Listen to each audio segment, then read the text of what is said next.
Harry was under his invisible cloak. He put the time turner he had gotten from McGonagall inside of his robe. He was standing outside of his parents' house waiting for Voldemort.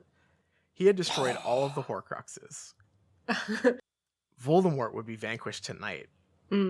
Harry saw Voldemort coming up the path. He took off his cloak and stepped out where Voldemort could see him. Voldemort thought he was James, he said. "Step aside, I am here for the boy." Harry said, "I am the boy." Then he raised his wand and said, "Avada Kedavra." I am the boy. I am the boy.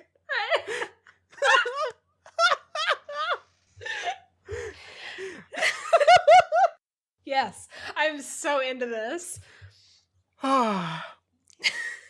"Step aside, I am here for the boy." Harry said, "I am the boy." Then he raised his wand and said, "Avada Kedavra." Voldemort screamed, "No, not death." Voldemort hit the ground dead, with an scared look on his face. Harry looked at the house with his parents inside. All the bad memories he had was gone. He knew he would not be known as the boy who lived. He would be Harry Potter, just Harry Potter, without the scar. Just the boy. I am the boy. The boy. This author has characterized Voldemort a lot better than I like him than in the later books, because I like that he's just like, "Oh no, not death." No, not death. That's the last thing I wanted. It's the one thing I didn't want to have happen. Specifically the thing that I don't want. I honestly, though, I kind of like this time travel back to Harry's parents' murder to prevent it. Yeah, I like the Looper thing for sure. Outside of the fact that they very pointedly show that like there's a hilarious scene in Order of the Phoenix where they're like, "Oops, we knocked over every time turner and broke them." Yeah, this would work. I would love a time heist ending to Harry Potter. That would be kind of cool. I mean, it's fun. I'd like to know more about the time turners a little bit. In that, like, it's like, yeah, they broke all of them, but also they appear to be, man-made. Yeah, so, mass-produced. So I'm not sure why they couldn't just make more. Yeah. I don't know if there's like some sort of like finite material that was just like made into all of the time turners that is now lost, or if it's like lost technology and nobody knows how to make them anymore. I like that so there was the whole thing in Azkaban where like Hermione and when they used it to go back, they could only go back like a few hours, right? Like at most. What if Harry like went back to the Department of Mysteries and like vacuumed up all of the sand from when the shelf got pushed over and just made like a big time turner? And they're like, yeah. this one will take you back. This one will take you back like 10 years. Yeah, I like that a lot. That would be far enough back, but well, yeah, it would need to be. I guess it would need to be 18 years, but still. If Harry gathered up and destroyed all the Horcruxes in the quote-unquote future and then time traveled back to kill Voldemort, would that be the plot of Endgame? Oh, that kind of is the plot of Endgame, isn't it? I think this person might have written Endgame. We had one person write Guardians. We had another person write Endgame here. Yeah, because the Horcrux would be like the like stupid like crystal things, right? Yeah. Where are the other Horcruxes? Harry demanded, teeth gritted. Voldemort laughed without a reply. Where are they? Harry yelled in his face just before he discovered there was only one thing he could do to find out where the last Horcrux was. With spells flying above his head from Death Eater to student, from student to Death Eater, he yelled the unforgivable curse of death. He's not going to tell him now! Damn it. That's the worst thing he could have done. As Voldemort lay in the dirt, still and lifeless, the fighting ceased. The night filled with voices. Is he dead? He can't be. I knew it would happen. Harry Potter killed the Dark Lord. Then one sudden voice boomed beside him. Get off my lord. The person pushed Harry and he froze as he saw Dumbledore kneel by Voldemort's side. Oh. What have you done?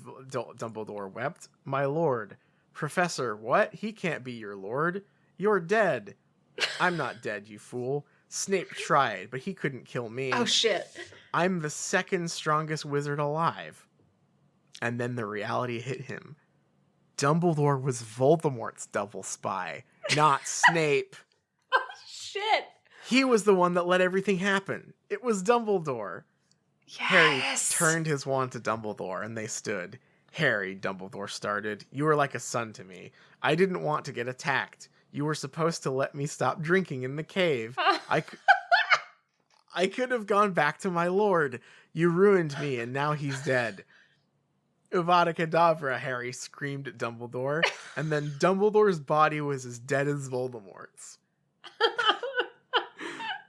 But what about the Horcrux? Harry wondered, his forehead stinging madly. Where is the last Horcrux? And then he saw a mist flow in front of his eyes from his head. Yes! A ghastly smell, a horrible sense, and the mist flowed back through Voldemort, and he stood, horrified, at his right-hand man's body and his only life left. Avada, Harry panted, Kedavra. So he just shoots him again after he's spawn camping Voldemort. This rules. And Voldemort's body fell for a last, dead, broken time, leaving Harry to look around at the other bodies on the scene. No. Death Eaters and Hogwarts students alike were dead. They had fought for their side of the battle, and Hogwarts won. Harry walked towards the castle.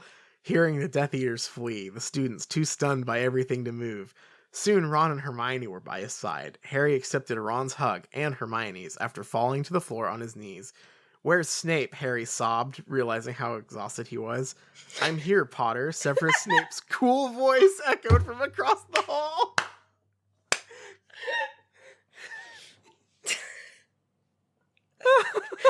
I'm crying actual tears. Severus Snape's cool voice echoed from across the hall. Harry looked up as Snape walked towards him. Harry struggled to stand, but once he did, he ran to Snape, falling into his fatherly arms.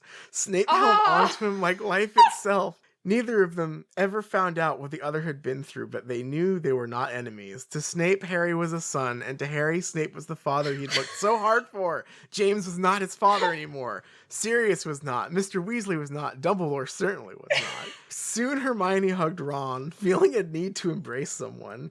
He took her openly. Soon she would be his family as well, and soon Harry would be Snape's. Hermione would become Ron's wife, and Harry would become Snape's son.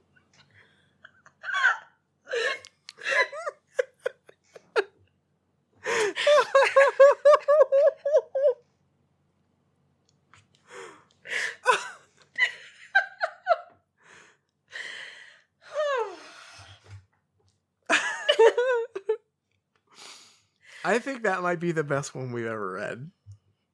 Yeah, I think that one stands on its own. Wow. Oh my god.